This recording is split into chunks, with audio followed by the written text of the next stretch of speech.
Muy bien, Shalom, bienvenidos. Qué bendición poder reunirnos en esta ocasión para pues escudriñar la Escritura con una serie de videos que va a llevar la temática de comprendiendo al apóstol Pablo.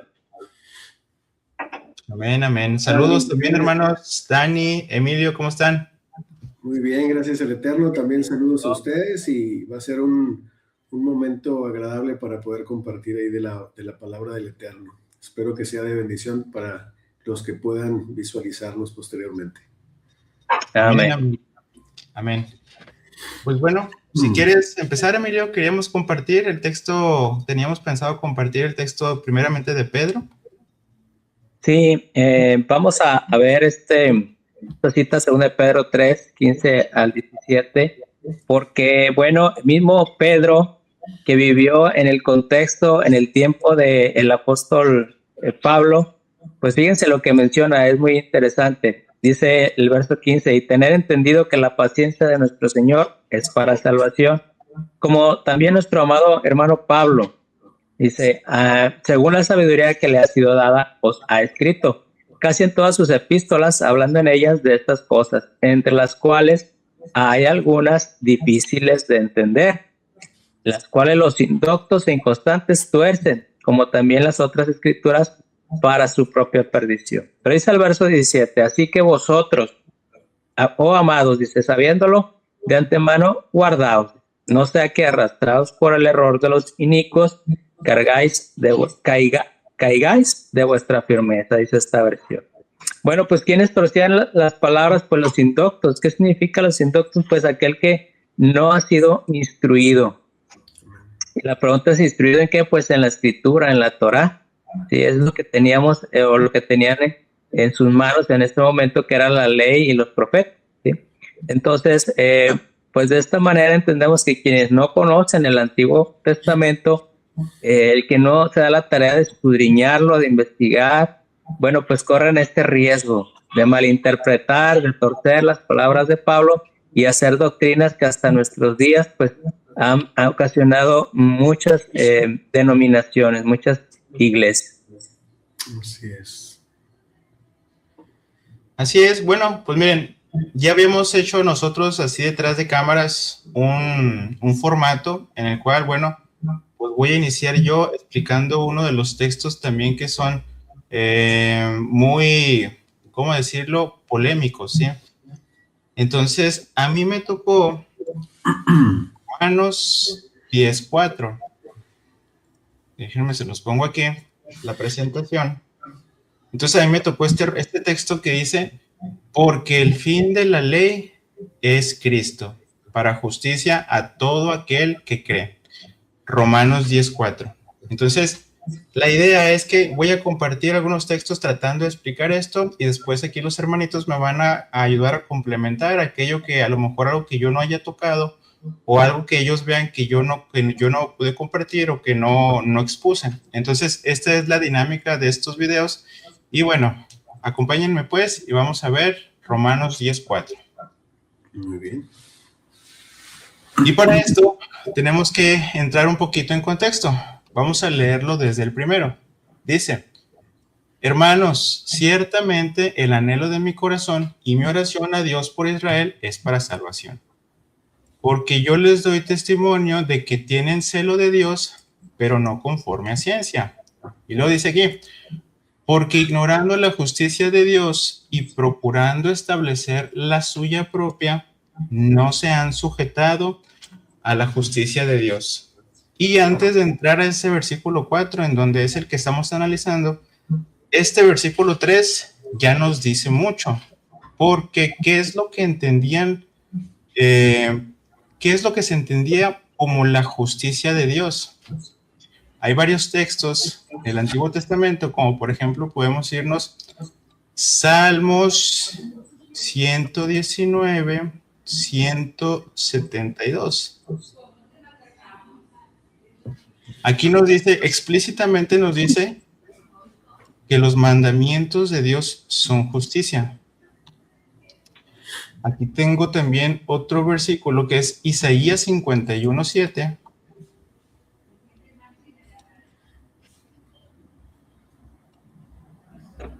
También es muy claro y dice esto: escúchenme los que conocen justicia, pueblo en cuyo corazón está mi ley. Esto en el Antiguo Testamento nos está apuntando a la ley de Dios. Y la pregunta sería si ahora en el Nuevo Testamento el significado es el mismo. Y Yeshua nos contesta esa pregunta. En Mateo 5:17 nos dice esto. Podemos leerlo desde el 19, en donde dice: de manera que cualquiera que quebrante uno de estos mandamientos muy pequeños, y así enseña a los hombres, muy pequeños será llamado en el reino de los cielos. Mas cualquiera que los haga y los enseñe, este será llamado grande en el reino de los cielos. Y luego dice esto: porque les digo que si su justicia no fuere mayor que la de los escribas y fariseos, no entrarán en el reino de los cielos. Y aquí en el 20 es donde Yeshua usa precisamente la palabra justicia. Y la referencia la podemos encontrar. ¿A qué justicia se refiere? En el versículo anterior. A la justicia correspondiente a los mandamientos, porque aquí está diciendo que va a haber personas que enseñan a guardar todos los mandamientos, pero también va a haber personas que quebranten mandamientos aunque los consideren pequeños. Entonces aquí también está hablando de estos niveles, de los pequeños y los grandes, y en este contexto de la obediencia nos está diciendo que nos está hablando de la justicia, porque les digo que si su justicia no fuere mayor que la de los escribas y fariseos, no entrarán en el reino de los cielos. Entonces ya de inicio, aquí podemos decir que lo que nos está diciendo el apóstol Pablo, ¿sí? A esta justicia a la que se refiere el apóstol Pablo, la que estaban ignorando era la justicia que ya Dios tenía puesto desde el Antiguo Testamento, que también vemos que Yeshua apunta a lo mismo, que es los mandamientos y la ley de Dios. Es a lo que no se habían sujetado, es a lo que ellos se habían soltado. Tenemos textos, por ejemplo, tengo aquí apuntado Mateo 5, 19, 20. Vamos ahí. A ver, déjame ver. A ver, no era ese. Es más bien Marcos, no, Lucas 16, 15. Vamos a hacer Lucas.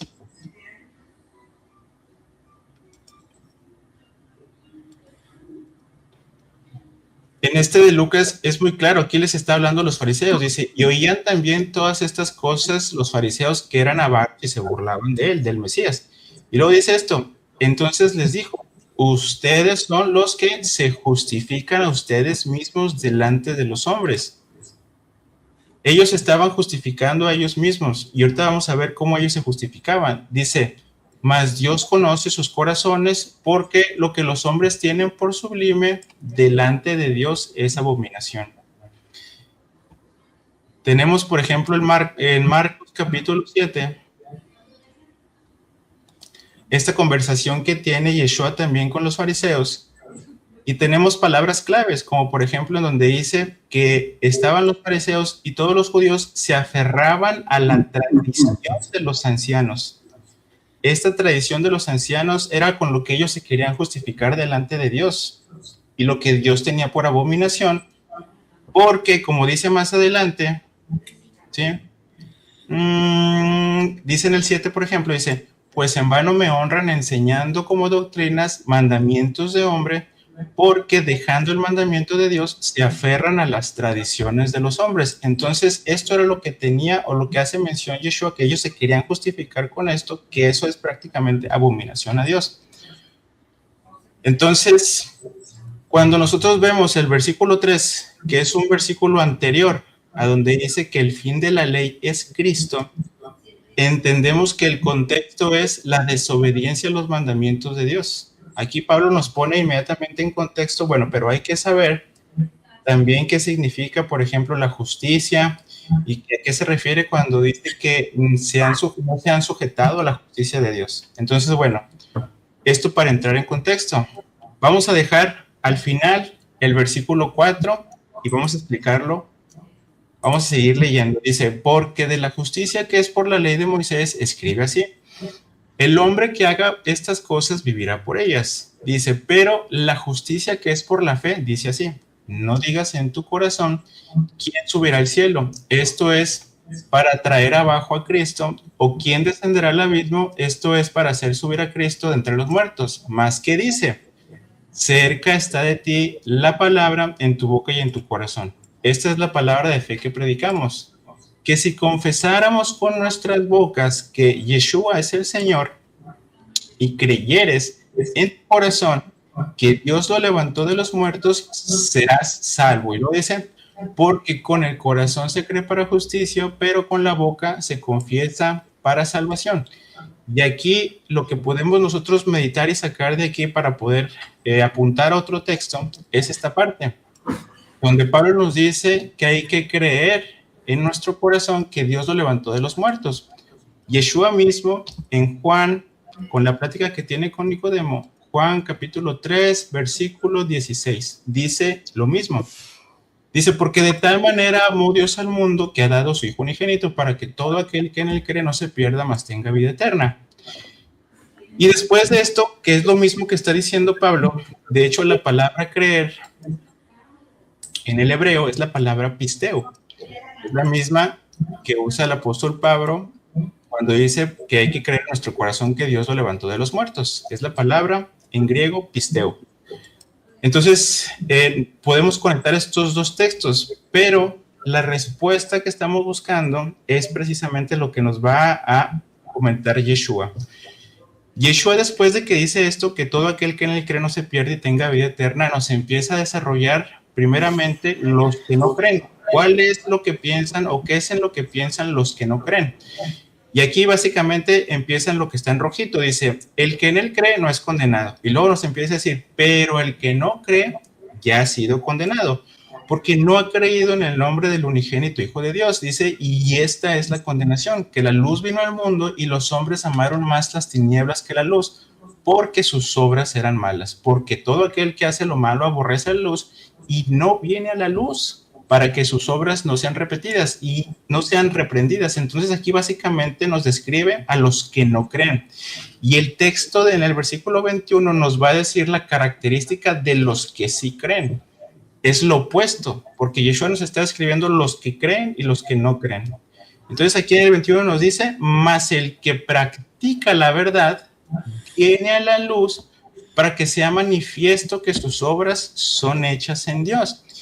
Y aquí debemos apuntar que Yeshua nos está diciendo que los que creen practican la verdad, ¿sí? Entonces, ¿qué es la verdad? ¿Qué se entendía? Por ejemplo, con quien está hablando con Nicodemo. Nicodemo, como dice la escritura, es un principal entre los judíos. Era una persona conocedora de la ley de Dios. Entonces, cuando le hace esta mención de que los que creen en él practican la verdad, pues en la mente del mismo, se me fue su nombre, Nicodemo, pues muy seguramente le vino el Salmo 119. Vámonos ahí. Salmo 119, versículo 142. Aquí está. Dice aquí, tu justicia es justicia eterna y tu ley la verdad. En este mismo Salmo, si nos vamos un poquito más adelante, en el 151 dice, cercano estás tú, oh Yahweh, y todos tus mandamientos son verdad. Entonces, regresando a lo que nos dice Yeshua, dice que los que creen en él practican la verdad. Y cuando entendemos que la verdad son los mandamientos y la ley de Dios, esto es consistente con lo que nos dice Santiago. En Santiago 1:25 nos dice esto. Mas el que mira atentamente en la perfecta ley, la de la libertad, y persevera en ella, no siendo oidor olvidadizo, sino hacedor de la obra, este será bienaventurado en lo que hace. ¿Y qué es lo que nos había dicho Yeshua? Que los que creen en él practican la verdad para que vean que sus obras son hechas en Dios. Esta palabra obras es la palabra ergón. Es la misma palabra que usa Santiago 1:25 para describir los que son, vamos a verlo, déjenme para no parafrasearlo. Santiago 1:25 nos dice esta palabra, dice que hay que perseverar en ella. ¿En quién? En la perfecta ley, la de la libertad. Dice, no siendo oidor olvidadizo, sino hacedor de la obra. Esta palabra obra es la palabra misma, ergón, la misma que usó Yeshua para describir los que practican la verdad, ¿no? Entonces, ya podemos conectar esta palabra verdad que dice Yeshua con los mandamientos y la ley, y entra en perfecta consistencia con lo que nos está diciendo Santiago, que hay que perseverar precisamente en la ley, no siendo oidor olvidadizo, sino hacedores de la obra, del ergón, ¿sí? Y aquí cualquiera puede argumentar que a esta ley a la que se refiere es la ley de Cristo, ¿sí? Porque Pablo hace precisamente mención a la ley de Cristo. Pero las características perfecta, libertad y bienaventurado también son características que apuntan a la ley que Moisés, la ley de Dios que dio Dios a través de Moisés. Por ejemplo, en esta parte perfecta, Salmos 19:7 dice, la ley de Yahweh es perfecta, que convierte el alma, y el testimonio de Yahweh es fiel, que hace sabio al sencillo. Y luego dice que es la ley de la libertad.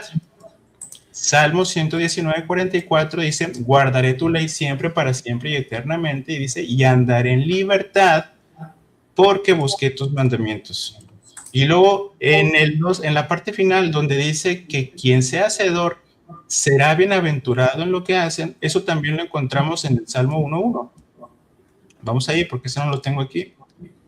Salmo 1:1 nos dice esto, que es bienaventurado. Fíjense cómo inicia, con lo mismo, bienaventurado. Dice, el varón que no anduvo en consejo de malos, ni estuvo en camino de pecadores, ni en silla de escarnecedores asentado, sino que en la ley de Yahweh está su delicia, y en su ley medita de día y de noche. Será como un árbol plantado junto a las corrientes de aguas, que da su fruto en su tiempo y su hoja no cae, y todo lo que hace prosperará. Entonces, básicamente, ¿quién es un varón bienaventurado? El que medita la ley de día y de noche, y todo lo que hace prosperará. Es lo que dice Santiago. Dice que hay que perseverar en la ley, no siendo oidor olvidadizo, sino hacedor de la obra, y este será bienaventurado en lo que hace. Lo mismo que dice el Salmo al final. Entonces, cuando nosotros regresamos aquí a Romanos 10, y regresamos ahora sí que porque el fin de la ley es Cristo, debemos entender que cuando Cristo, el Mesías, nos dice, yo soy el camino, la verdad, la vida, el pan, la luz, todo es referencia a la ley de Dios. Yeshua mismo dice que cuando nosotros lo obedecemos, Él dice que va a habitar en nosotros. Es la ley escrita en nuestro corazón. Él es el Espíritu Santo que también habita en nosotros y que nos hace caminar en sus mandamientos. No está quitando la ley, sino que la ley la está internizando. O sea, está dentro de nosotros, y mediante Él nosotros caminamos por esta ley, y esa es la justicia de Dios, porque la justicia de Dios es la ley misma, y Yeshua mismo es la ley hecha carne. Cuando Él muere, su Espíritu habita en nosotros, y es lo que nos hace caminar en la ley, como ya estaba también profetizado en Ezequiel 36:27. Dice, y pondré dentro de ustedes mi espíritu, y haré que anden en mis estatutos, y guarden mis preceptos, y los pongan por obra. Estos estatutos y estos preceptos apuntan a la ley de Dios, y es también lo que nos dice Yeshua en Juan 14:15. Dice, si me aman, guarden mis mandamientos, y yo rogaré al Padre, y Él les dará otro consolador para que esté con ustedes para siempre, el Espíritu de verdad. Ese Espíritu, si nos vamos un poquito más abajo, Yeshua mismo nos dice que el que me ama, mi palabra guardará, y mi Padre le amará, y dice, y vendremos a Él, y haremos morada con Él, ¿sí? Entonces, Él es ese Espíritu que nos lleva a la obediencia a los mandamientos. Él mismo es la ley escrita en nuestros corazones. Él es la ley que vino a este mundo y se hizo carne. Entonces, cuando dice el fin de la ley es Cristo, es porque ahora la ley está dentro de nosotros. Y bueno, ese es mi estudio con respecto a Romanos 10:4. ¿Qué opinan, hermanos? Y de hecho en el griego la palabra es telos, donde dice fin, pero no en sentido de propósito, de meta. Y pues yéndonos ahí al original griego, pues ahí nos da más luz, ¿verdad? Telos, es correcto. Sí, es correcto. Por ejemplo, también yo lo que alcanzo a entender, digo, es verdad que muchos pues entienden en esta parte, sí, en ocasiones nos topamos con personas que entienden como si la Torá o la ley hubiera sido abolida, pero al menos lo que alcanzo a ver ahí habla de un propósito, como de la finalidad de la Torá es el Mesías. Por ejemplo, si nos vamos y me ayudas con Juan 5:46. O sea, que todo apuntaba a Cristo, al Mesías, de que tanto la Torá, los profetas y los escritos nos llevan a Él. Entonces, por ejemplo, aquí Juan 5:46 nos dice, porque si creyereis a Moisés, me creerías a mí, porque de mí escribió él, porque si no crees a sus escritos, ¿cómo creeréis mis palabras? Prácticamente te está diciendo que todo eso fue escrito hablando de él.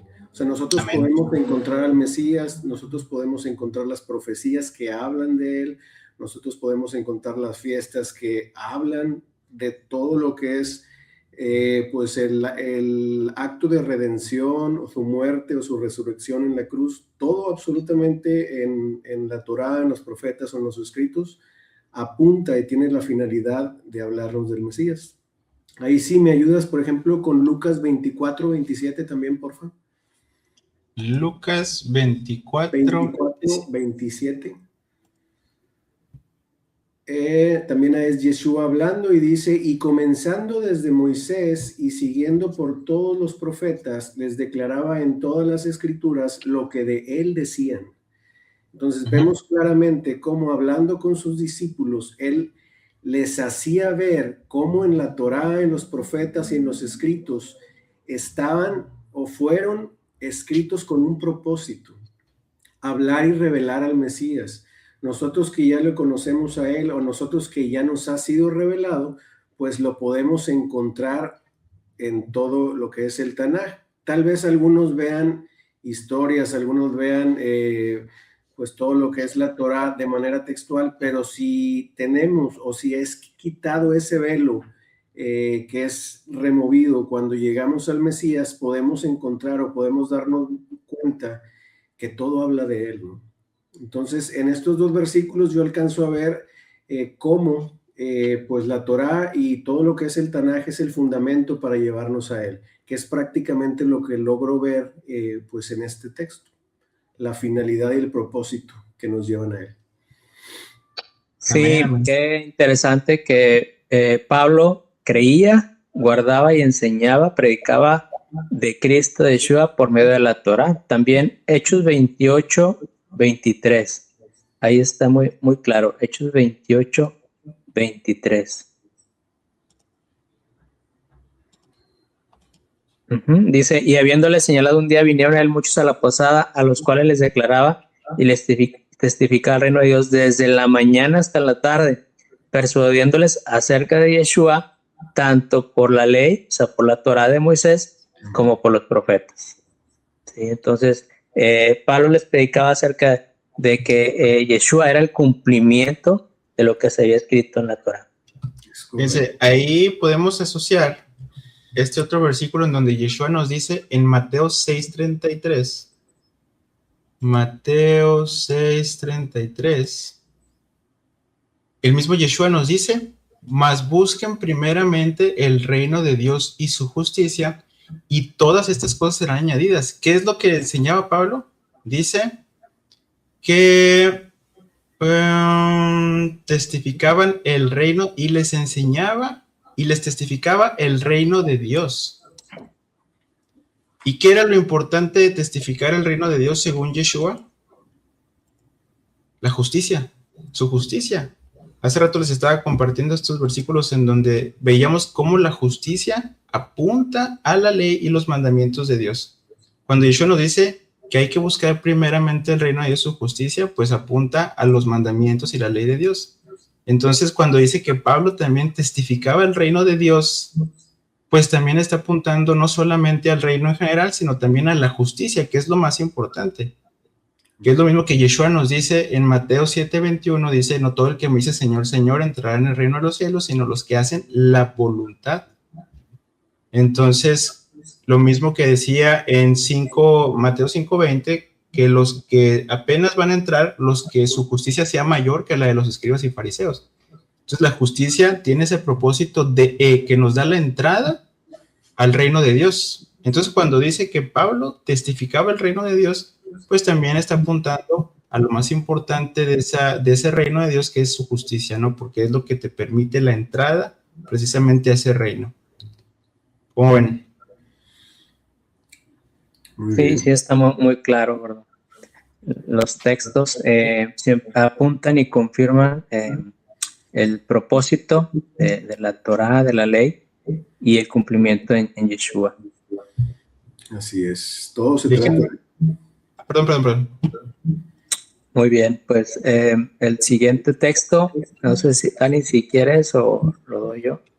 Como gustes, si quieres, igual y lo puedes dar tú y al final lo expongo yo. Muy bien. Bueno, vamos a seguir analizando a Pablo, vamos a hacerle justicia a Pablo de esas enseñanzas distorsionadas por malas traducciones, por malas enseñanzas, ¿verdad? Pero vamos a analizarlo a la luz de la Torá, porque Pablo pues creía en la Torá, ¿verdad? Hechos 24:14. Fíjense bien, Hechos 24:14. Pero... Sí.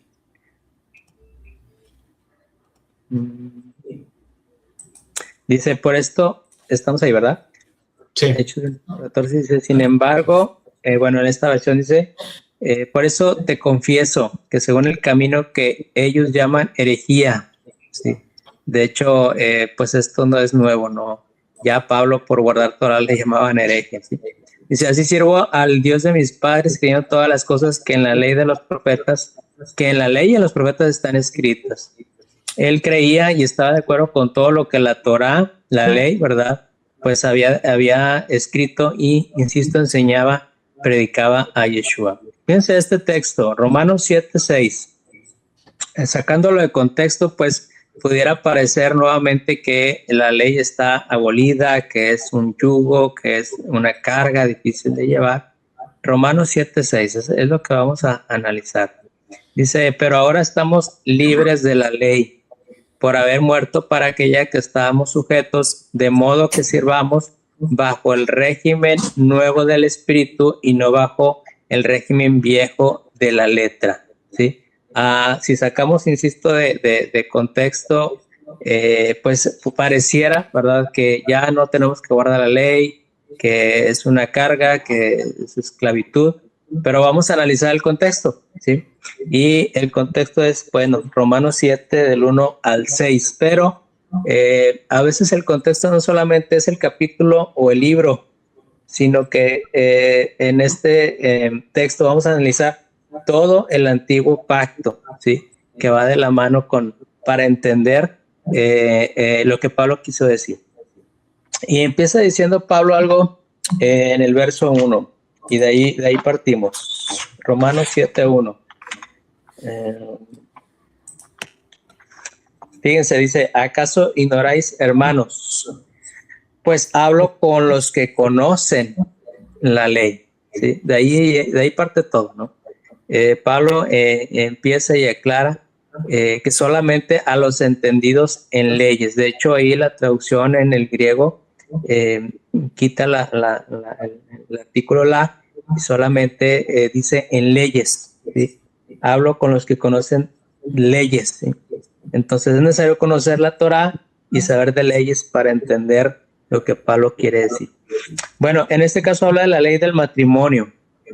Dice Pablo, dice, ¿acaso ignoráis, hermanos? Pues hablo con los que conocen la ley, que la ley se enseñorea del hombre entre tanto que éste vive, porque la mujer casada está sujeta por la ley al marido mientras éste vive, pero si el marido muere, ella queda libre de la ley del marido. Aquí lo está aclarando, la ley del matrimonio, ¿sí?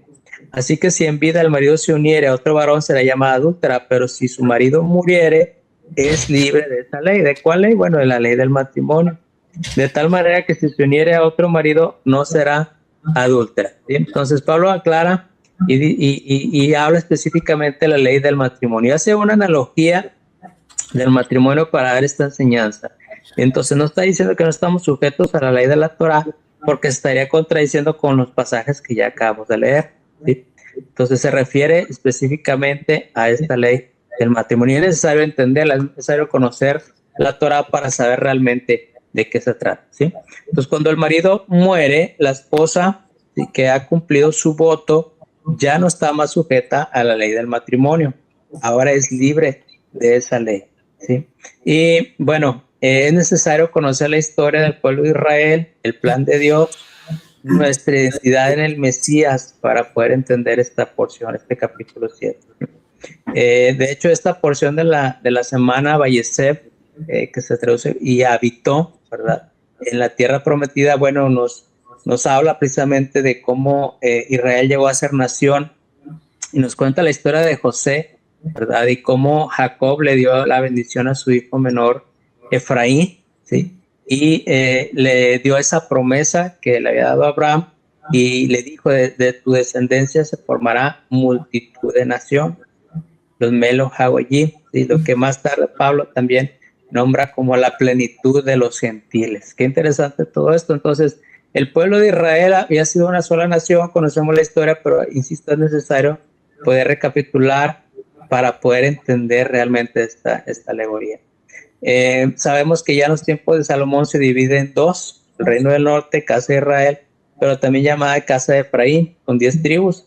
El reino del sur fue la casa de Judá, con 2 tribus y los levitas. La casa de Israel o Efraín sabemos que fue llevada al exilio. ¿Qué sucedió? Bueno, cometió adulterio espiritual cerca del año 721 a.C. por los asirios, y bueno, fueron esparcidos entre las naciones, convirtiéndose en gentiles. Y bueno, Dios les dio carta de divorcio a la casa de Israel. ¿Dónde dice esto? Bueno, Jeremías 3, a causa de adulterio, ¿sí?, Dios le da carta de divorcio a la casa de Israel. Jeremías 3, 6 al 8. Dice, ahí está. Sí. Me dijo Adonai en días del rey Josías, ¿has visto lo que ha hecho la rebelde Israel? Ella se va sobre todo monte y debajo de todo árbol frondoso y ahí fornica. Y dije, después de hacer todo esto se volverá a mí, pero no se volvió. Y lo vio su hermana rebelde Judá. Ella vio que por haber fornicado la rebelde Israel, yo la había despedido y dado carta de repudio. Pero no tuvo temor la rebelde Judá y su hermana, sino que también ella fue y fornicó. ¿Sí? El profeta Oseas también habla sobre la casa de Israel y de esta situación en Oseas 1, del 8 al 10. Al mismo tiempo que daba esta carta de divorcio, ¿verdad?, al mismo tiempo él decía que ese pueblo iba a volver a ser pueblo. Fíjense, en Oseas 1, del 8 al 10, dice, después de haber destetado a Lo Ruama, concibió y dio a luz un hijo, y dijo Dios, ponle por nombre Lo a mí, porque vosotros no sois mi pueblo, ni yo seré vuestro Dios. A causa del adulterio, bueno, Dios aquí estaba desechando a la casa de Israel, casa de Efraín.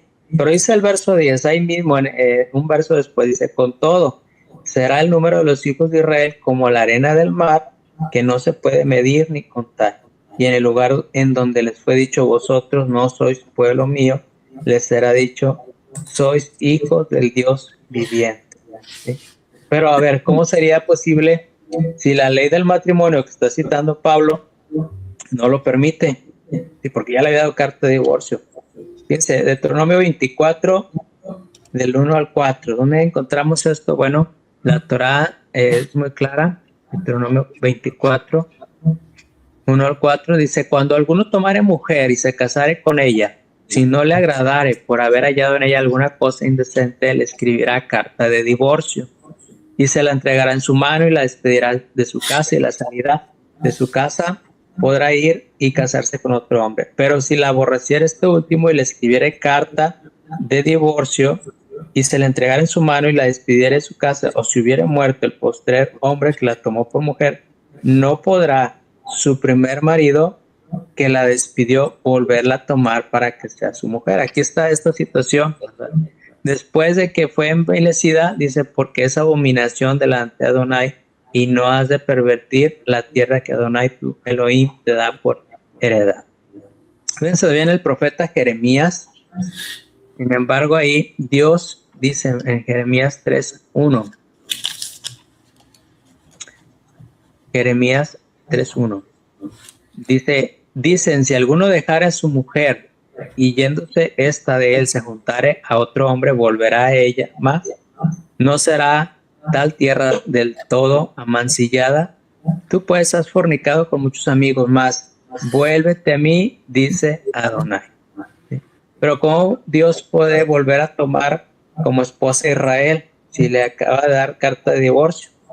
¿Acaso Dios rompería su propia ley, su propia instrucción?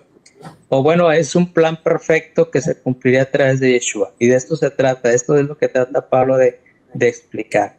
Porque Yeshua tuvo que morir, por qué tuvo que resucitar y por qué tiene que volver, por qué tiene que regresar.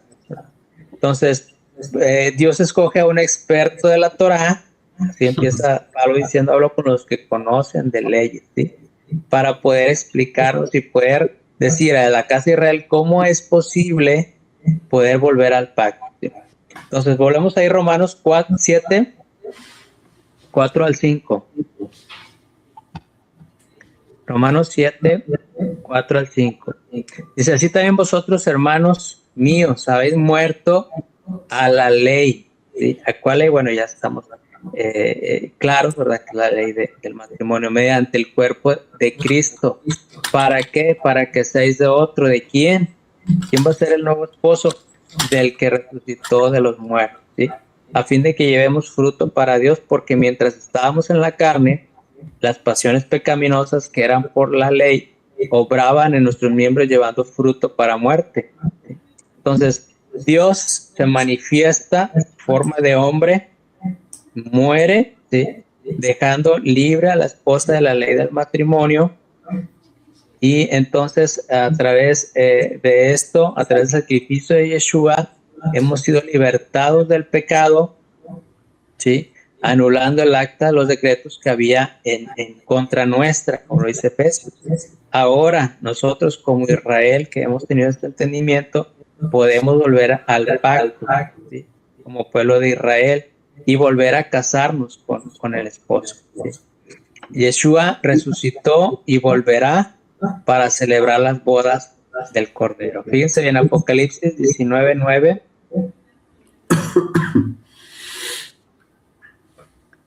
¿Quién es el novio? Bueno, Apocalipsis 19:9 dice, y el ángel me dijo, el ángel me dijo, escribe, bienaventurados los que son llamados a la cena de las bodas, ¿de quién? Del Cordero, ¿sí? De Yeshua. Y me dijo, estas son palabras verdaderas de Adonai, de Dios, ¿sí? Pero ¿saben qué? Pues el esposo no es cualquier esposo, ¿sí? Estamos de acuerdo que Yeshua es el sumo sacerdote. Y la Torá dice que un sumo sacerdote no se puede casar con cualquier novia. ¿Sí? ¿Dónde dice esto? Bueno, Levítico 21:7. Levítico 21:27. Fíjense cómo Pablo nos lleva a través de un recorrido de la Torá y de las leyes, ¿verdad? Y cómo nos pone conexión con Yeshua y con lo que él hizo, ¿verdad? Para poder recuperar a esa esposa, porque de eso se trata toda la escritura, ¿no? De un matrimonio que fue roto y que el novio hace todo lo posible a través de la historia por recuperar a su esposa y al final se casan, ¿sí? Levítico 21:7 dice, con mujer ramera o infame no se casarán, ni con mujer repudiada de su marido, porque el sacerdote es santo a su Dios. ¿Cómo tiene que ser la novia? Pues virgen, ¿verdad? Santa, sin mancha ni arruga. Por eso Pablo nos dice que tenemos que morir, ¿sí? Juntamente con Cristo, con Yeshua, a la ley del pecado. Ya no ser esclavos del pecado. ¿Para qué? Para ser una nueva criatura. Lo que hablaba ahorita Iván, nacer de nuevo. Debemos de nacer de nuevo. Una novia sin mancha ni arruga, ¿sí? Entonces, pero también saben que una novia aprobada para un sumo sacerdote, bueno, no puede ser extranjera también. Qué interesante todas estas conexiones. Fíjense, en Levítico 22, 10 al 11. Levítico 22 dice: ningún extraño comerá cosa sagrada, ningún extraño, ¿sí? El huésped, el sacerdote y el jornalero no comerán cosa sagrada, mas cuando el sacerdote comprare, fíjense bien, algún esclavo por dinero, este podrá comer de ella, así como también el nacido en su casa podrá comer de su alimento. La palabra aquí extranjero también significa advenedizo.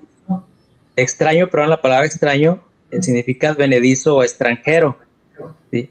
¿Qué nos dice esto? Bueno, Yeshua, ¿verdad? Nos hizo parte de ese pueblo. Él nos compró, éramos extranjeros, ¿sí? Pero Él nos compró, Él nos adoptó. A través de su sacrificio ya no somos extranjeros, sino somos parte de la familia de Dios. Somos la novia que ahora puede sentarse, ¿sí? En las bodas se puede llevar a cabo estas bodas, ¿sí? Con este sumo sacerdote. Y bueno, Efesios 2 nos aclara esto, ¿no? Efesios 2, del 12 al 15.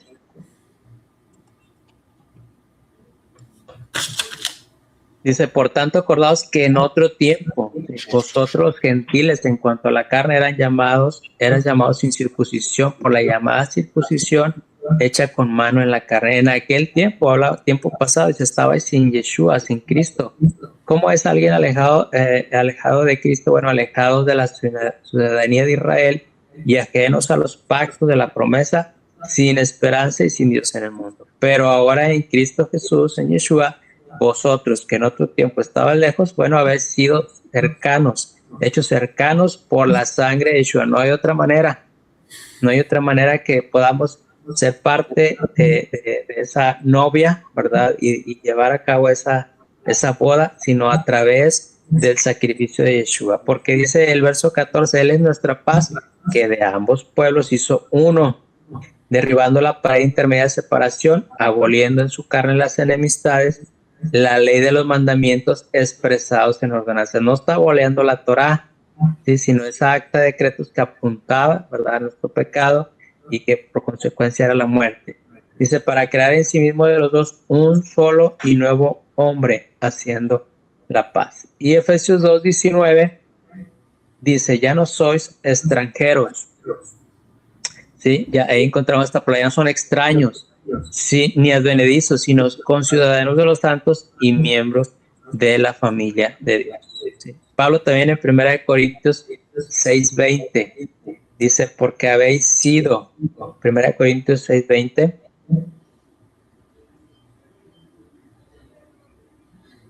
dice: porque habéis sido comprados, ¿sí?, por precio. Glorificad pues a Dios en vuestro cuerpo y en vuestro espíritu, los cuales son de Dios, ¿sí? Y terminamos este asunto, ¿sí?, para ver este desenlace, porque ahí está la distorsión de este verso 6, Romanos 7:6. Ahora entendemos de qué ley está hablando Pablo y la analogía que está haciendo y cómo el cumplimiento con Yeshua ahora podemos como pueblo de Israel ser esa novia que podemos volvernos a casar. Fíjense bien, pero ahora estamos libres de la ley.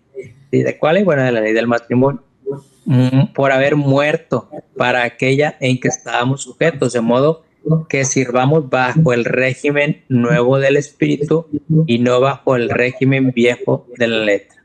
¿Sí? A ver cómo está esto, porque aquí también, bueno, se nos ha enseñado, ¿no? Bueno, ya la letra mata, ¿no? Hay otro texto. Pues aquí Pablo está citando Jeremías 31:31, ¿sí? Jeremías 31:31 al 33. ¿A qué se refiere con el régimen nuevo del espíritu y el régimen viejo de la letra? Bueno, dice: he aquí vienen días, dice Adonai, en los cuales haré nuevo pacto. Y por cierto, la palabra Brit Hadashah es pacto restaurado. ¿sí? Pacto renovado con la casa de Israel y con la casa de Judá. No hay pacto con ningún gentil, con un extraño, con un extranjero, ni con un advenedizo. Es con el pueblo de Israel, ¿sí? Dice el verso 32, no como el pacto que hice con sus padres el día que tomé su mano para sacarlos de la tierra de Egipto. Aquí está citando ahí ese contexto, ese momento, porque ellos invalidaron mi pacto. ¿Con qué? Bueno, con el becerro de oro. Aunque el Señor fue fiel, dice, aunque yo fui un marido para ellos, dice Adonai, pero este es el pacto que haré con la casa de Israel después de aquellos días, dice Adonai. Daré mi ley. ¿Cuál ley? La misma ley, la Torah, pero ahora ya no está escrita, ¿verdad? Bajo el régimen viejo de la letra, dice, pero ahora daré mi ley en su mente y la escribiré en su corazón. Ahora se vive en el espíritu a través de Yeshua, es posible, dice, y yo seré ellos por Dios y ellos serán mi pueblo, ¿sí?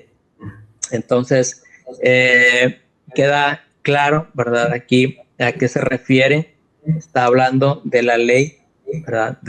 Del matrimonio, ¿sí? Y entonces, cómo a través de Yeshua nosotros podemos volver a ser pueblo y podemos casarnos con el esposo, con el novio que es Yeshua. Amén. Amén, amén. ¿Algún comentario, Iván? Pues fíjate que estaba viendo esta analogía, me pareció bastante así increíble, y realmente me doy cuenta que, por ejemplo, el Eterno tiene que, de cierta manera,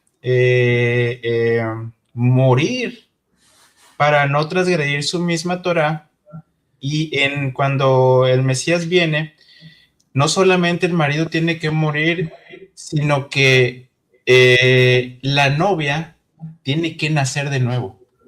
Uh-huh. ¿Sí? Tanto uno tiene que morir y la novia también tiene que nacer de nuevo para que sea, digámoslo así, algo, pues, ¿cómo decirlo? Para que no transgreda a Dios su mismo mandamiento y que la novia sea virgen y pura en este nuevo nacimiento, ¿no? Sí, porque el novio es el sumo sacerdote, entonces Así también hay es. una ley para él, ¿verdad? Que aplica y tiene que Exacto. cumplirse. Recordemos que la Biblia es un documento legal. Uh-huh. Adonai no hace nada ilegal, ¿sí? Él va a cumplir su Torah al pie de la letra y todo es legalmente. Hay un versículo, no sé si recuerden, no lo tengo ahorita claro, pero es donde dice que él tomó a su novia habiéndola purificado mediante el lavamiento de la palabra. Entonces también al momento de tomarla es necesario que sea pasada por agua que representa la palabra, para limpiarnos o para limpiarnos de toda inmundicia y de toda maldad. La misma palabra cumple esa función de purificarnos, de limpiarnos, de quitarnos impurezas, para que finalmente se dé precisamente eso, que podamos ser presentados delante de Él limpios de toda impureza, ¿no? Efesios 5:26, aquí la encontré. Efesios 5:26, exactamente. Dice, por ahí. mira, lee desde el 25. Dice, bueno, marido, amad a vuestras mujeres, así como el Mesías amó a la iglesia y se entregó a sí mismo por ella, para santificarla, habiéndola purificado en el lavamiento del agua por la palabra, a fin de presentársela a sí mismo una iglesia gloriosa, que no tuviese mancha ni arruga ni cosa semejante, sino que fuese santa y sin mancha. Entonces creo que hace conexión precisamente con esto. Perfectamente. Al momento de ser expuestos en la palabra, nos va lavando y nos va limpiando y quitando todas esas impurezas para poder presentarnos santos delante de Él. Amén. Amén, amén, amén. Amén. Muy bien. ¿Pasamos al tercero? Sí. Uh-huh. Bueno, en el caso mío me tocó, elegí este pasaje de Colosenses 2:14, que también es muy frecuentemente malinterpretado. Es precisamente que lo comentábamos hace algunos momentos, en donde se dice, no sé si lo puedas poner, Iván, desde el 13. Colosenses 2:13 para tener un poquito de... dice, y vosotros, estando muertos en pecados y en la incircuncisión de vuestra carne, os dio vida juntamente con él, perdonándonos todos los pecados. Y esta es la palabra, bueno, este es el texto que muchas veces se confunde o no se interpreta de la manera correcta, anulando el acta de los decretos que había contra nosotros, que nos era contraria, quitándola de en medio y clavándola en la cruz. Entonces yo creo que todos o la mayoría de nosotros en muchas ocasiones nos hemos topado con personas que piensan o interpretan que en esta parte se está diciendo que la Torá o la ley es la que está siendo abolida. Y no es eso lo que nos dice el texto.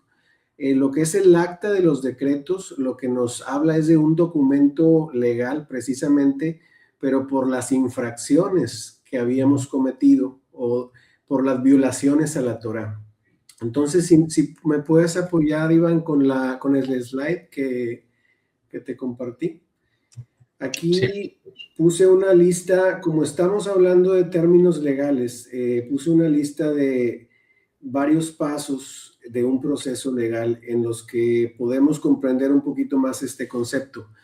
Si ustedes recuerdan, bueno, lo leo, está muy chiquita la letra, pero bueno, creo que sí la alcanzo a leer.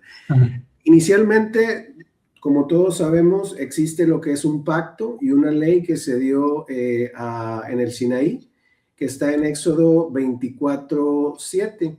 Si ustedes recuerdan, cuando Moisés recibe esas tablas de la ley, cuando recibe esa Torá de parte del Eterno, el pueblo de Israel se compromete a obedecer lo que es esta instrucción, esta Torá. Si me puedes apoyar con Éxodo 24:7, Iván. Sí.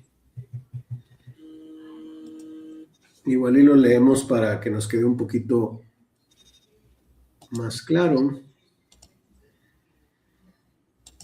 Todo en este contexto, pues como estamos hablando de un término legal, tenemos que entender que dentro del pacto está lo que es la ley, la instrucción o lo que viene siendo la Torá. Y vemos aquí lo que nos dice el texto, dice, y tomó el libro del pacto y lo leyó a oídos del pueblo, el cual dijo, haremos todas las cosas que Adonai ha dicho y las obedeceremos. Entonces, estamos viendo aquí que hay un pacto, que hay una ley y que hay un pueblo que se compromete a obedecer. O sea, prácticamente estamos viendo cómo se firma el pacto o se compromete el pueblo a obedecer y posteriormente a esto dice, entonces Moisés tomó la sangre y la roció sobre el pueblo y dijo, he aquí la sangre del pacto que Adonai ha hecho con vosotros sobre todas estas cosas. El pacto es sellado con sangre. Entonces, estamos viendo aquí que hay un compromiso de parte del pueblo de cumplir este pacto que se ha establecido. Entonces, si regresamos un poquito a lo que es el slide, para ver la secuencia. Lo hice más grande. Gracias. Aquí vemos que el pueblo se compromete a obedecer. Hay un compromiso y una firma de lo que es el contrato, una firma del pacto. Entonces, en Éxodo 24:8, como lo vimos más adelante, como lo vimos hace un momento, perdón, el pueblo es rociado con sangre. Entonces, el pacto se sella con sangre.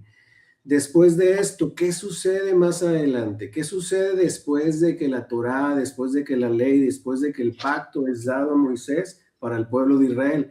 Todos recordamos el incidente del becerro de oro. El pueblo de Israel hace una violación a la ley, una transgresión a ese pacto, a esos mandamientos que habían sido apenas entregados. Entonces cae en idolatría, como nos dice el episodio del becerro de oro de Éxodo 32. Si todos recordamos ahí, Adonai le recuerda a Moisés, eso está en, Éxodo 32, igual si podemos ir para allá, por favor. Adonai le dice a Moisés que baje porque el pueblo pues está haciendo pues tremenda cosa, está cometiendo idolatría, se ha construido un becerro de oro. ¿Te acuerdas exactamente dónde está? Pero me quiero tenerlo. Creo que es el...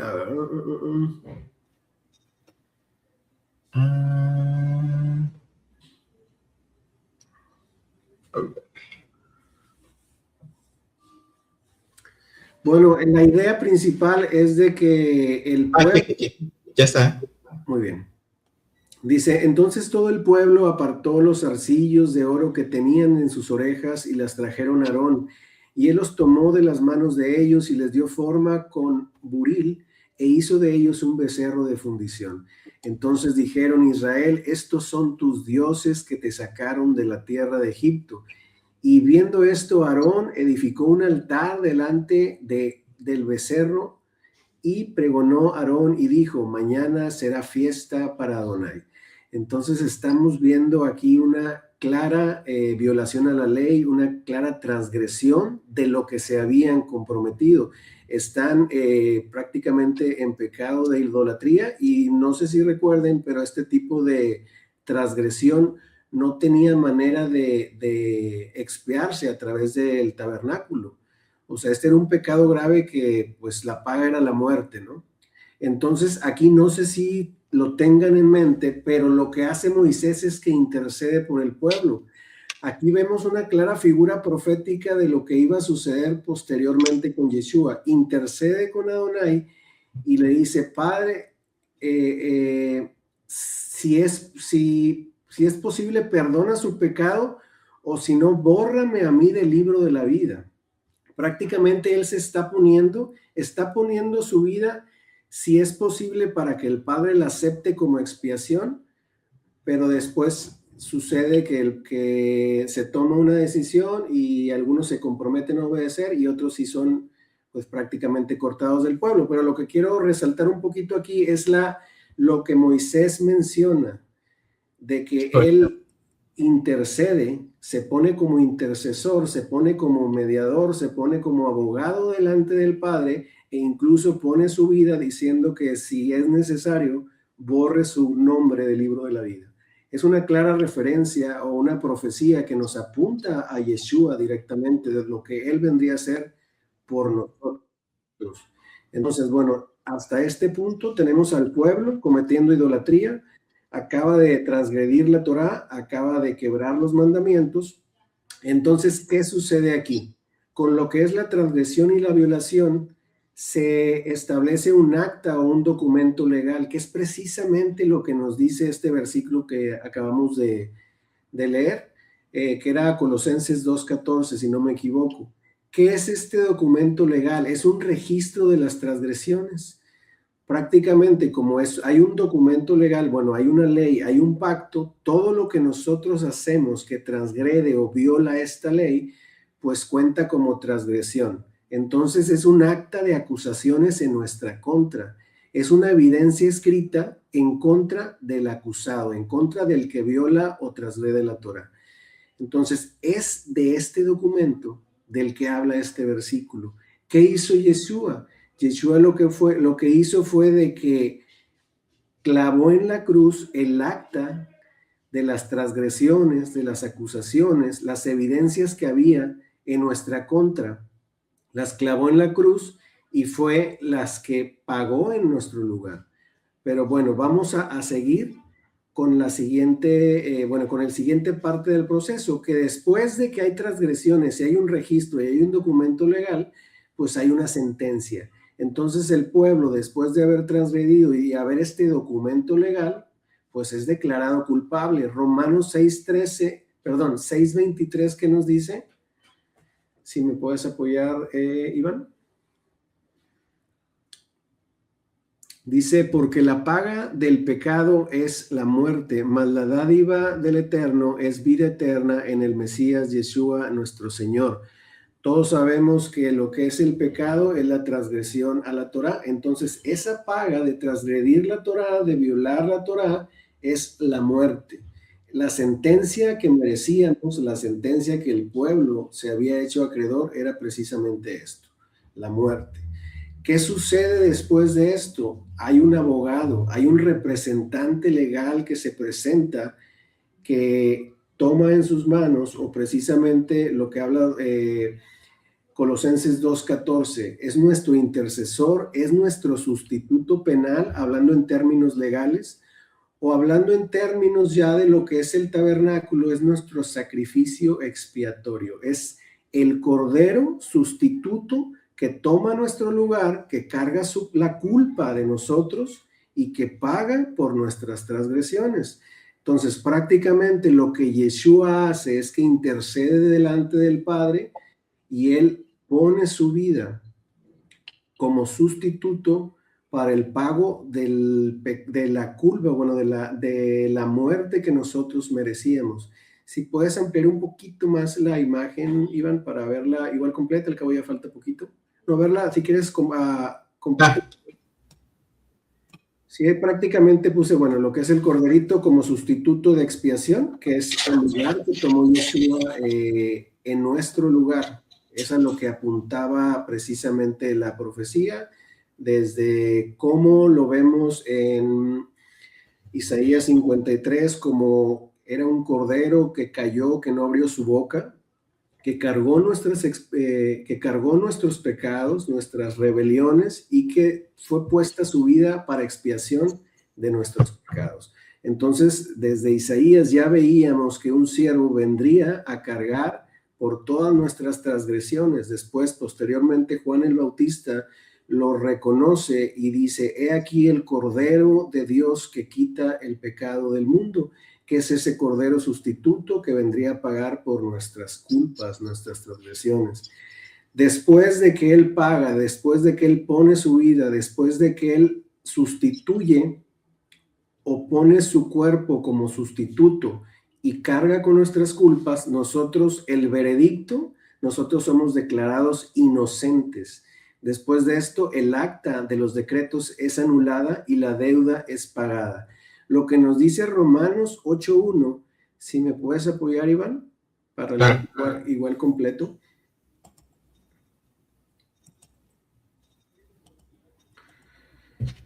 Lo que nos dice precisamente ahora Romanos 8:1 es, ahora pues ninguna condenación hay para los que están en el Mesías Yeshua, los que no andan conforme a la carne, sino conforme al Espíritu. Después de que Él toma nuestro lugar, después de que Él paga el precio, pues nosotros somos declarados inocentes, y estando en Él, y estando creyendo en su sacrificio y recibiéndolo como nuestro cordero expiatorio, no hay condenación para los que estamos en Él. Entonces, ese es el proceso pues legal, o ese es el proceso que se llevaría, y cómo Yeshua toma el lugar y paga el precio para que nosotros finalmente podamos ser declarados inocentes. Entonces, ¿de qué nos habla este versículo? De que Yeshua en la cruz clava esas culpas, ese registro de transgresiones, esa acta de acusaciones que había en nuestra contra, y prácticamente la deuda es pagada, el acta es anulada y ya no hay nadie que nos pueda acusar. Bueno, después de esto, si lo puedes ampliar un poquito, nada más hay una pequeña línea de tiempo en la parte de abajo. Mira, ponlo a pantalla completa. No, pero que se vea todo. En vez de... bueno, está bien, si quieres nada más. Exactamente, muy bien. Aquí prácticamente es una pequeña línea de tiempo que nos habla de la vida pasada, que esta vida pasada es de la que nos habla Efesios 2. Si me puedes apoyar con Efesios 2, Iván, del 1 al 6, que es precisamente la que mencionaba. Bueno, vamos a mencionar algunos pasajes que comentó Emilio, pero prácticamente es esa distinción o esa diferencia que hay en el creyente desde antes de llegar al Mesías y después. Efesios 2 nos dice, y Él os dio vida a vosotros cuando estabais muertos en vuestros delitos y pecados. Nos dio vida estando muertos en delitos y pecados, en los cuales anduvisteis en otro tiempo, siguiendo la corriente de este mundo, conforme al príncipe de la potestad del aire, el espíritu que ahora opera en los hijos de desobediencia. entre los cuales también todos nosotros vivimos en otro tiempo en los deseos de nuestra carne, haciendo la voluntad de la carne y de los pensamientos, y éramos por naturaleza hijos de ira, lo mismo que los demás. Igual y el 4 también, pero Dios, que es rico en misericordia, por su gran amor con que nos amó, aun estando nosotros muertos en pecados, nos dio vida juntamente con el Mesías, y juntamente con él nos resucitó y asimismo nos hizo sentar en los lugares celestiales. ¿Cómo hizo esto? A través de el sacrificio. Dios proveyó ese cordero perfecto, ese cordero sin defecto que requería lo que es pues la Torá, para ofrecerlo como ofrenda o sacrificio en el tabernáculo. Entonces todo apuntaba a este cordero sin defecto que el mismo Padre proveería para que nosotros pudiéramos ser expiados de nuestros pecados. Una vez que somos limpiados, que es limpiada nuestra conciencia y que somos limpiados y hay remisión de esa acta de los decretos y que es quitada toda culpa de nosotros, pues tenemos una nueva vida. Aquí hay un antes y un después. Vemos una vida pasada y vemos una vida en el Mesías. Si me puedes apoyar con 2 Corintios 5:10, ¿sí?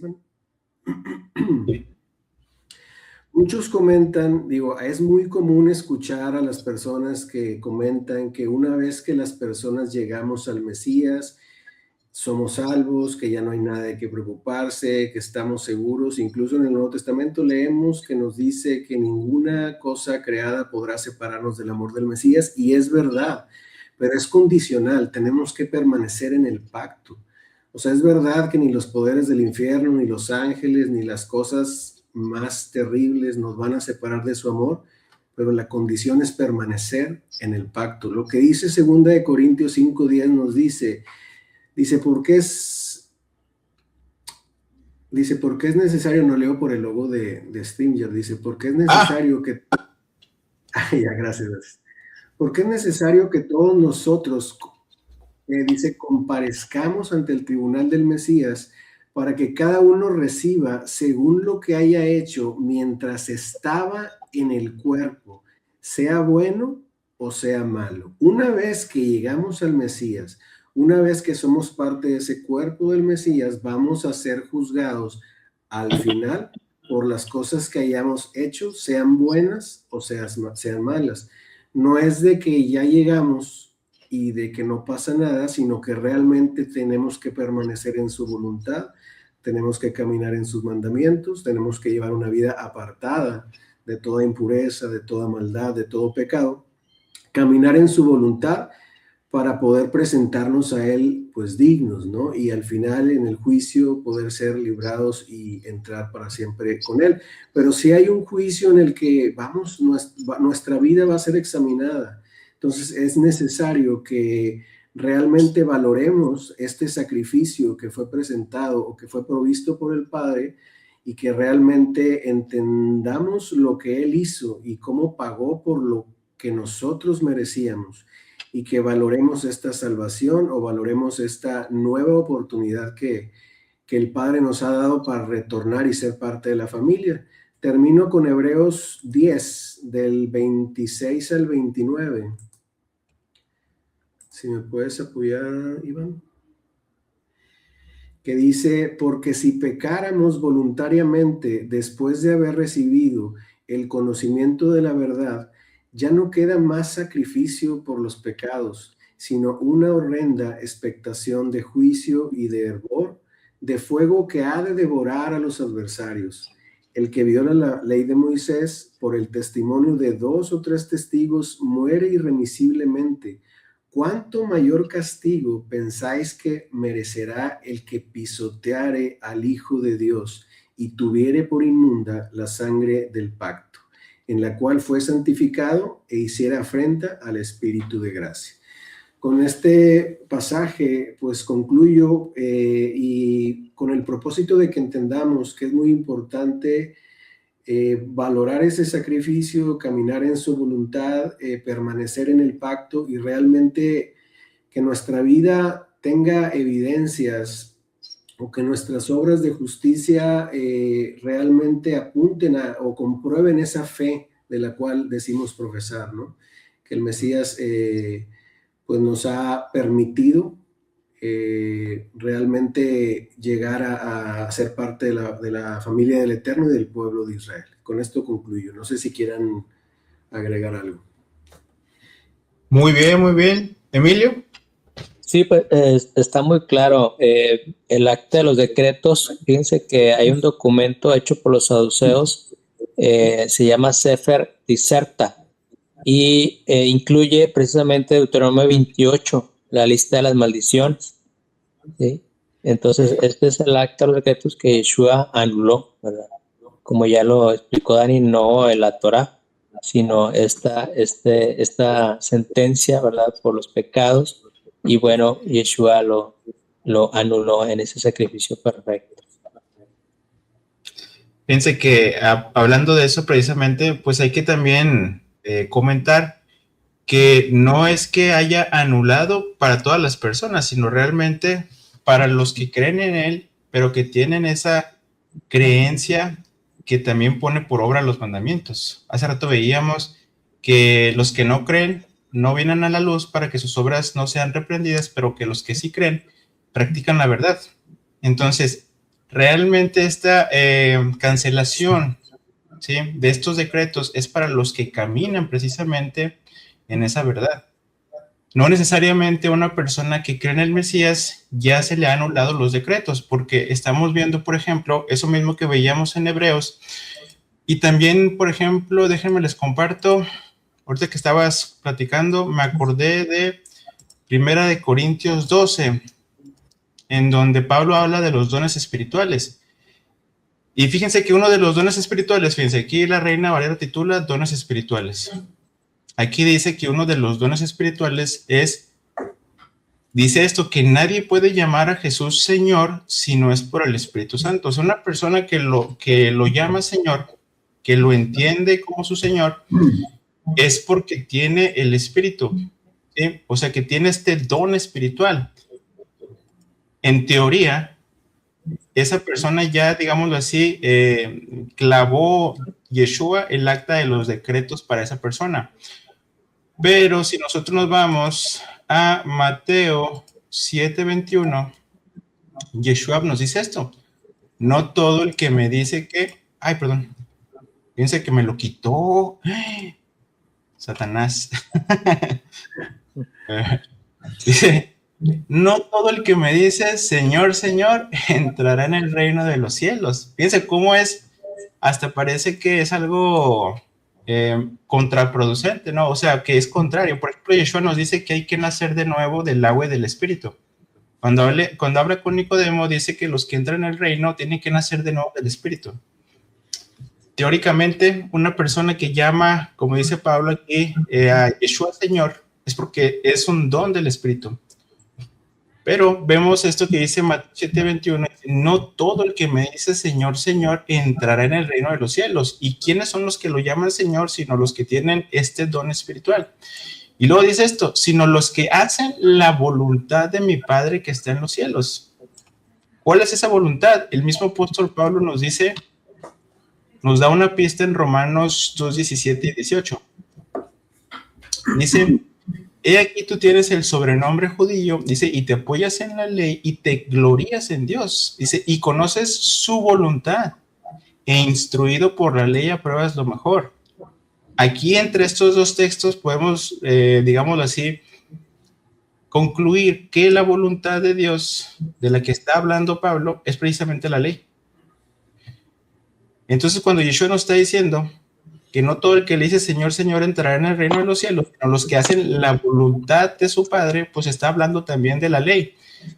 Y eso se confirma más abajo donde dice, muchos me dirán en aquel día, Señor, Señor, profetizamos en tu nombre y en tu nombre echamos fuera demonios y en tu nombre hicimos muchos milagros.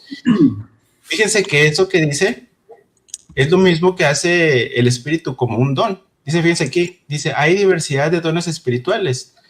Y luego fíjense aquí, a uno les dada manifestación del Espíritu de provecho, palabra de sabiduría, palabra de ciencia, dones de sanidades, hacer milagros, y luego dice profecía, discernimiento de espíritus, géneros de lengua, interpretación de lenguas. Todo eso son dones espirituales, y Yeshua dice que los que le dicen Señor, Señor, que el simple hecho de llamarlo Señor ya es un don espiritual.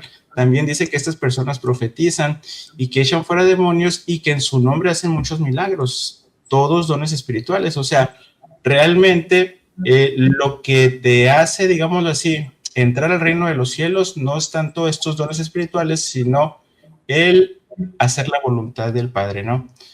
Entonces, esa voluntad, como ya vimos, el mismo apóstol Pablo dice que esa voluntad es la ley, y también el Salmos 48 nos da también ese entendimiento. Dice, el hacer tu voluntad, Dios mío, me ha agradado, y tu ley está en medio de mi corazón. Entonces, la voluntad del Padre también es la ley de Dios, y si no hacemos esa voluntad del Padre, no entramos en ese reino. Y abajo en el 23, cuando Yeshua está hablando precisamente de esto, ya es más que evidente. Dice, entonces les declararé, nunca los conocí, apártense de mí, hacedores de maldad. Este hacedores de maldad, detrás de esta traducción está la palabra, hacedores de maldad. Anomía. Esta palabra anomía es violación de la ley. De hecho, si nos vamos, por ejemplo, a la traducción, Nueva Traducción Viviente, así fue como lo tradujo. Nunca los conocí. Aléjense de mí ustedes que violan las leyes de Dios. Entonces, aquí es muy claro que no necesariamente el hecho de creer como tal ya te da, digamos así, esta entrada al reino, sino que viene de la mano de la obediencia a los mandamientos. Como hace rato veíamos en Juan 3:16, que dice que todo que él cree no se pierda, mas tenga vida eterna, y luego después nos empieza a decir quiénes son los que no creen y quiénes son los que sí creen, y nos dice al final que los que creen practican la verdad, y veíamos que la verdad apunta a los mandamientos y la ley. Entonces, bueno, ¿qué opinan de esto? Sí, yo creo que está muy claro, ¿no? Pudiéramos terminar con el texto de Eclesiastés 12:13, y vamos a coincidir con las palabras del predicador aquí. Eclesiastés 12:13 dice, el fin de todo el discurso oído es este: teme a Adonai y guarda sus mandamientos, porque esto es el todo del hombre. Yo creo que coincidimos, la palabra es clara. Pablo citó la Torá, predicó de Yeshua el cumplimiento de la Torá, y bueno, la Torá es vigente, es un cerco de protección para nuestras vidas, es la instrucción de Dios, ¿verdad? Y tenemos que vivirla, tenemos que creerla, vivirla, ponerla por obra. Amén. Amén, amén. Pues muy bien. Bueno, concluimos. Pues sí, concluimos. Este es un primer encuentro que tenemos. Todos nosotros somos hermanos, también estudiantes de la Torá. Leemos la Biblia y tratamos de precisamente compartirles a ustedes lo que el Eterno nos ha mostrado. Y si el Eterno lo permite, pues la intención es tratar muchos más versículos de Pablo. En esta primera, digámoslo así, episodio, pues tratamos 3 versículos, ¿sí? Que también se han malinterpretado. Bueno, y la idea es continuar, si el Eterno lo permite, en un próximo episodio. Así sea. Claro que sí. Amén. No sé si quieran que terminemos con una oración. Claro, sí. Acompáñanos tú también. Sí. ¿La hago la oración? Sí, claro. Muy bien. Padre, te damos gracias por este tiempo que nos permitiste estudiar tu palabra, Señor. Gracias por este tiempo que nos permitiste compartir, Señor. Como dice tu palabra en Salmo 1, bienaventurado el varón que no anduvo en consejo de malos, ni estuvo en camino de pecadores, ni en silla de escarnecedores se ha sentado, sino que en la Torá de Dios, en la Torá del Eterno está su delicia, Señor. Sigue inundándonos de tu palabra, sigue revelándonos a Yeshua en ella, sigue dándonos más entendimiento, Señor, para comprender tu palabra, Señor, como tú la has escrito y como tú quieres que la comprendamos, Padre. Danos luz para caminar en tu perfecta voluntad y permítenos caminar en tus mandamientos, Padre. Ponemos este tiempo en tus manos, Señor, y esperamos que sea de bendición para los que nos vean y esperemos y haya otras oportunidades para compartir, Señor. En el nombre de Yeshua te damos gracias. Amén. Amén, amén, hermanos. Amén. Muchas gracias. Amén. Shalom. ¿Quieren despedir algo? ¿Quieren hacer referencia ahí a algunos de sus canales? Como ustedes quieran, alguna despedida, como quieran, ¿eh? Si no, aquí lo dejamos. No, pues esperamos verlos pronto en otro episodio, sigue escribiendo la palabra y bueno, pues compartir este video, ¿verdad? Para aquellos que tengan o han sido pues influenciados por las corrientes, por las enseñanzas, por las malas traducciones, bueno, pues que vengan a la luz de Yeshua como por gracia nosotros lo hemos hecho. ¿Cómo se llaman sus canales? Vamos a ponerlos ahí para que la gente los vea. Linaje de Abraham, tiempo de restauración. A ver, vamos a ver.